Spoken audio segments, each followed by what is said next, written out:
RC doesn't like to make things move fast. That's anything that I've learned. And I've pushed him and had really, hard conversation with him. Those conversations have started to bear fruit.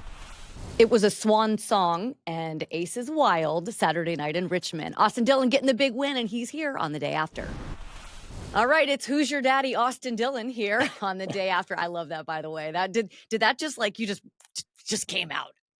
It just came out. Yeah, it wasn't planned. It's just I didn't really say anything over the radio the whole race, and I guess after we passed the checkered flag, it was just that was the emotion on my mind. I love it. Did the burnout feel as good as it looked? Because that was pretty. You know what? Yeah, no, it was cool. I enjoyed it. The only thing that was disappointing is I couldn't get unplugged my radio harness. So I sat in there and I was pulling on that radio harness forever. And I'm like, I almost gave up. I was like, I'm just going to sit here and let the smoke clear and hope that somebody helps me get out of this race car. And then finally, I mean, if you look at the picture, the radio cord's just like crumbled up, stretched out. Dang, if I ever had to get out in a bad situation, I would have been toast. Well, that's good to know. Moving forward, maybe we'll have like a release on one of those things Well, for it's just you. a rookie move. Pull this first. This is where I should have went first. You know what's not a rookie move is Paul Swan. He never disappoints, dude, and you got to check his Instagram after every single big event because he is, I love him. So let's see some of the videos he posted because I mean, does this just tell the story of what the party was like? He was like on a lawnmower here. Were you here for this? Oh yeah, I was there. I finally went and grabbed the key and took it out of the ignition. I think he made more laps on my X-Mark lawnmower than probably I've made this year. Yeah, we only let him have the X-Mark from a speed standpoint. He can't handle much more horsepower than that. So, yeah, that's like the only thing he gets to ride on. The party was approved by Ace, of course, in the media center. But I thought when I saw him with you, this image is what popped into my brain, and so I want to pop it up. And who did it better in your opinion? Because you got to be close to the same age, right? Yeah, no, that's pretty awesome. He's just enjoying his milkshake. I saw a comment under there that Whitney's mom posted, and then there's Ace Man just enjoying his milkshake. He's been to Victory Lane twice there in Richmond, and this year going there, we were going somewhere this past week, and I said, "Man, we're going to Richmond." He was like, "Dad, we never win," and I'm like, "What?" I said, "We won this race last year." And he goes, "Well, why is that? Is it the easiest track?" And I'm like, "No, dude, it's not the easiest track. It's probably one of the hardest tracks." And it was funny. We got him in Victory Lane. He was having a great time. His cousins were there. It was awesome having Ty and Captain and Oakley and Haley all there. And then Ty made Captain and Oakley time to go home, get to the airport. And Ace cried in Victory Lane for the second straight year. I'm like, dude, you can't cry in Victory Lane. Like, he got mad last year because his milkshake. He dropped his milkshake. Like, bro, we got to stop this whole crying in Victory Lane. And finally, he caught his second win while we were there, and then he was a hoot in the media center. You know, that picture I popped up of you and your brother in Victory Lane with Dale, and then, of course, this weekend right here. This was actually, which is crazy to think, the last time the 3-car led as many laps as you did this past weekend was this race right here. I just love this because you guys have to be like the same age, right, as Ace around it, wouldn't you say? Yeah, so I would have probably been a little older because So it'd be that's 98. 98, and Yeah. I would have been 8 years old. Ace is only 5, so I mean, not far, not far. So awesome right there. You mentioned telling Ace that you won this race last year. I know every driver has confidence, especially you, Austin. I've known you for a while, and I know every driver thinks that they can get redemption. But truly, deep down inside, how much did you think that this was reality this weekend? Wow, I mean, I said it in my post race interview. It was God's timing because you look at how our season's gone, and it was like there's always this looming place left, and it's Richmond, right? And we knew we had a great car last year, and it's kind of in the back of your mind, like, well, there's Richmond, and well, could we do it again? And I didn't really let my mind like wander to the fact of like winning it, but the whole week we had a calm over our whole team. I think the last 2 weeks leading into it, Iowa and Watkins Glen went really well for us. Iowa was a good showing, and it was like, all right, we're competing up front here, pit crew got to make some really competitive stops in that race. That built a little bit of confidence.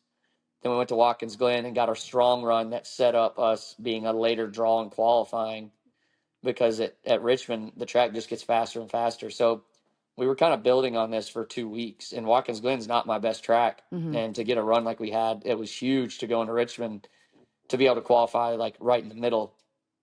So yeah, things just started clicking off. I never felt like my car was outstanding during practice. I've always feel confident that I can make anything go pretty good there at Richmond. But as you know, my engineer and crew chief started talking to me about what the plan was and how we were going to approach the weekend, and they just had a really good calm to them. I had a calm over myself, and it all played out perfectly. And people made us mistakes around us, our team. Like, one thing I talked in all my interviews leading up to it was execution. Like, we just have to execute, because the only way to win these races is that if you have a setback at any point in time in that race, I don't think we win. We steady just gained all night long. We had a little hiccup early in the pit stop, lost a couple spots. We were able to gain all that Mm-hmm. back. So, and those guys cleaned it up by the end of the race. They had some good stops. Your role within the organization, I'm sure, has evolved drastically since, kind of jumping in the trucks and then Xfinity and certainly when you were making your cup start. How responsible do you feel to go out there and win and ultimately bring this company to the next generation, the next level? Well, it feels pretty awesome to get a win for my grandfather and RCR. And yeah, I've gotten really close to everything that goes on a day-to-day basis to RCR. So I know how big it is for our company to win and be in the playoffs. Like, just a financial standpoint, from a morale standpoint, from so many different angles. So yeah, it's a huge win for RCR, because we've just been struggling and haven't been getting a victory lane like we have been. And um, it just shows everyone that we are fighters and we never give up. We're going to scratch and claw our way and find a way to be a part of the playoffs, and be a part of the top teams in NASCAR. When did you start taking on some of that role? Some of the role of kind of maybe sitting in more business meetings and kind of knowing what was going on internally with the race team itself? Yeah, the last couple of years, I've been helping run the Carolina Cowboys, the GM of Mhm. that, and that's been very helpful. And I think the success we've had with it has kind of bled into opening more conversations with my grandfather about what's really going on. And he's a dog. I mean, he's there every weekend, putting in the effort and the work, and he wants to let everybody know that he's going to be there and doing that role that he's done for so long. But he's getting older, so we want to support him as best we can. Ty's come into the fold as well, and really, him and I both have been trying to help share the load with RC. Mike Verlander was a great addition that Mhm. we hired also as a president, and we've been working really closely with those guys, and just trying to bring good people to RCR, show them what we're really about, creating a strong culture. And I think you're starting to see some of that right now. Like, it's finally, it's a slow thing to turn, and RC doesn't like to make things move fast. That's anything that I've learned. He doesn't move fast on certain situations, and I've pushed him and had really hard conversation with him. And I think those conversations have started to bear fruit. And it's exciting getting to work with RC, and the respect level that I think he has for my brother and I now has just grown over time.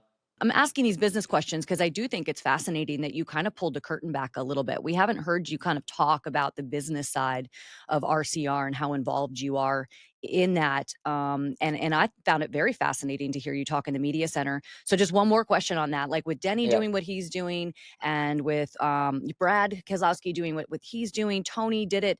Could you see yourself in a role where you're driving and running the team at the same time?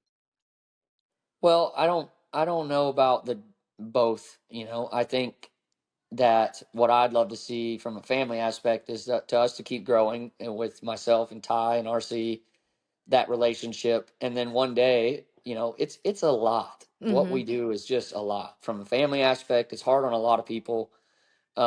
So to tackle it, the thing that we have that not everybody has, and I think if you look at the Wood brothers, that's a probably a common case where like there's two brothers and you don't really know who's running what, but they're working together and they're able to share the load. You know what I mean? Mm-hmm. And I'll do whatever my grandfather wants us to do. But I do think that we have the power with our family if we work together to kind of knock things out one at a time and cover this big, huge thing that is RCR.